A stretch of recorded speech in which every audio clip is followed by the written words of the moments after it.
So you've finally decided to invest in property. Great decision. Whether you're a busy professional or you're just looking for some assistance in building that portfolio, here are some key things I think you should look out for when choosing an investment firm or a property sourcer and helping you do so. Are they fully compliant? What I mean by that is there's loads of rules and regulations around property sourcing, property investing, insurances, government run schemes. There's a load of rules and regulations around this topic. Do your research, make sure the person or the investment firm that you're working with are fully regulated.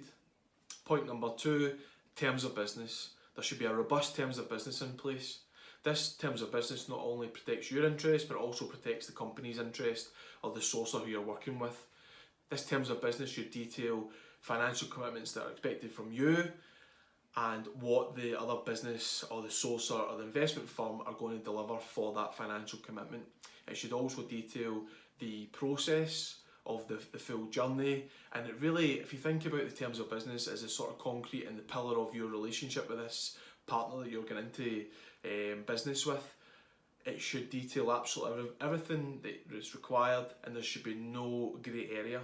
Point number 3, be prepared for some commitments, both financially and some other tasks that they'll want you to do as part of the sort of onboarding process. Financial commitments, some sources take half the fee up front, some will take it on completion, some will take it half when they find a deal and half on the completion of the missives. There's loads of different ways, but be prepared for that conversation. The second part to that, commitments, what they'll be looking for you to do is to go and speak to their mortgage advisor to get a decision in principle in place, and go and speak to the solicitor to get your details on record. And the reason they do this, and the best companies do this, is property deals, especially the best property deals, need to move fast.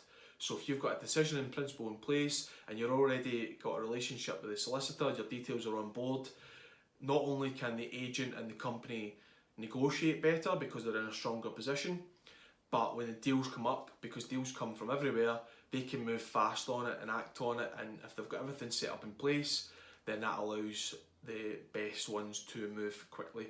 Point number 4 is just about setting clear objectives. What is it you're looking to achieve through property in terms of cash flow? Is it buy to flip? Is it buy to let? What's your sort of strategy?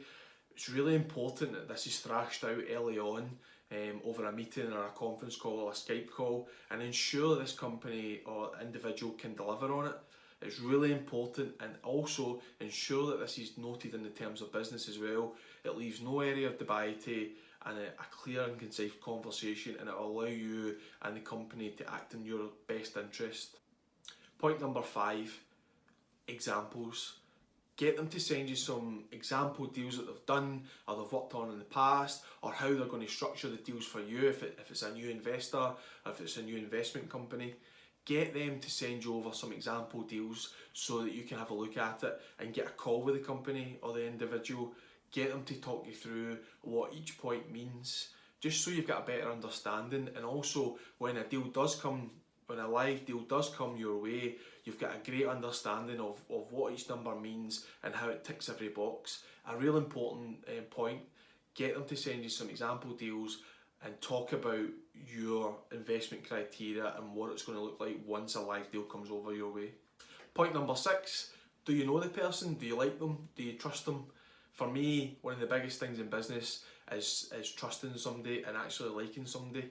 I know it's not always the case, you don't need to like everybody, but personally, if I'm trusting somebody to go and source properties for me and to handle some serious amounts of money sometimes as well, it's really important to trust that person.